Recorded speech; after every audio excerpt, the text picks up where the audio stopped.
मैं जाऊंगा और मेरे पिताजी तो मुझे देखकर कहेंगे कि बताओ, मैंने तो अपने बेटे को मना करा था और बेटा तो भी नहीं माना, और आखिर में वही हुआ कि मेरे बेटे के दोस्तों ने ही बेटे का वध करने का प्रयास करा और अधमरा सा छोड़कर चले गए। उसको कोई हिंसक पशु पक्षी खा जाता, वो मर जाता, पर वो तो बाबा की कृपा थी। कुष्मांड ऋषि का कोई पुण्य प्रबल था, उनका भजन, उनकी कीर्तन, उनका स्मरण कुछ प्रबल होगा जिसके कारण वो बच गया।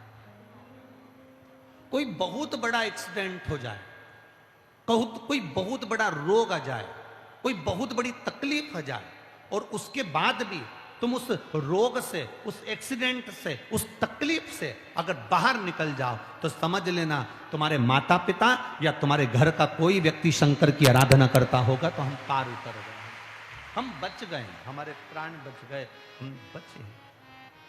ये एक पत्र आया है, देखिए जरा।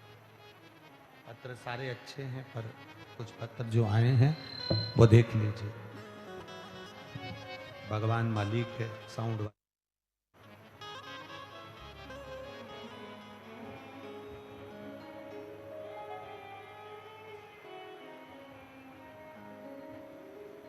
डब्बे पर लिखा है उन्होंने, ठीक है। मैं आरती चौरसिया, मेरे पति ब्रजेश चौरसिया कहीं बैठे हैं। आरती जी और ब्रजेश जी आप ही हैं, दोनों हाथ हिला दो एक बार से। मैं आरती चौरसिया, मेरे पति ब्रजेश चौरसिया, मायका छोटा बाजार दतिया का है, ससुराल लक्ष्मी नगर रतलाम का है। मैं व्यासपीठ को नमन करती हूँ। एक बेलपत्री और एक लोटे जल का महत्व बताना चाहती हूँ। मेरी सासू माँ को कैंसर हो गया था। गुरुदेव, कैंसर 4th स्टेज का हुआ, बचने के कोई चांस नहीं, डॉक्टर ने भी कह दिया कोई उम्मीद नहीं। गुरुदेव, एक बेलपत्री शिव जी को चढ़ाती थी, एक लोटा जल चढ़ाना प्रारंभ करा। मेरे किसी परिचित ने कहा कि आप शंकर जी की आराधना करो, डॉक्टर ने तो जवाब दे दिया अब आप उसके ऊपर छोड़ दो। दवाई चलती रही, बेलपत्री शिव जी को चढ़ाकर मैं अपनी सासू को देती रही, और एक लोटा जल चढ़ाकर शंकर भगवान को कुंद कैश्वर का नाम लेकर जल लेकर आती, अपनी सास को देती। गुरुदेव, दूसरी बार हमने कैंसर की कीमो की जांच कराने के लिए जब पहुंचे तो डॉक्टर ने जवाब देकर कहा कि इनके शरीर में तो कैंसर ही नहीं है, ये बाबा की कृपा का करुणा। अब ठीक है बाबू, हाथ हिला दो एक बार। हर हर महादेव।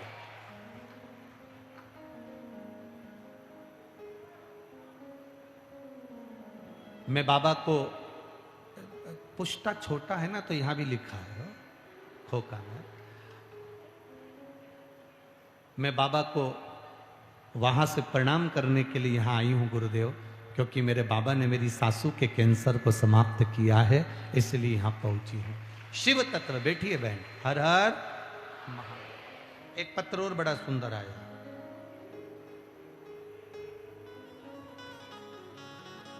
रुचि गुप्ता झांसी से हैं, कहीं बैठी हो तो हाथ हिला। आप ही हैं, दोनों हाथ हिला दो एक बार, वापिस हाथ हिला दो एक बार, हाथ हिला दो। रुचि गुप्ता झांसी से। गुरुजी, आप कहते हो पंडाल में बैठकर जो मांगा जाता है वो बाबा देता जरूर है। आखिरी दिन की कथा का फल क्या होता है मैं कहना चाहूंगी। गुरुदेव, 2022 में अशोक नगर में कथा थी, वहां पर मैंने कथा सुनी और मेरे बाबा से मैंने विनती करी, कथा के पंडाल में जैसे आप कहते हो ना कि बाबा जाते जाते कुछ ना कुछ देकर जाता है। आखिरी दिन जब मैंने विनती करी और बाबा से निवेदन करा कि मेरा बेटा नीट का एग्जाम दे रहा है, कुछ भी हो वो कंपटीशन एग्जाम में, नीट के एग्जाम में उसको पास करा देना बाबा, बस इतनी कृपा करना। मेरे बाबा से मैं प्रार्थना कर कर गई थी और आज मेरा बेटा नीट का एग्जाम पास कर कर डॉक्टरी के लिए बढ़ा है, इसलिए मैं बाबा को यहां प्रणाम करने के लिए आया। बधाई आपको, दोनों हाथ हिला दो।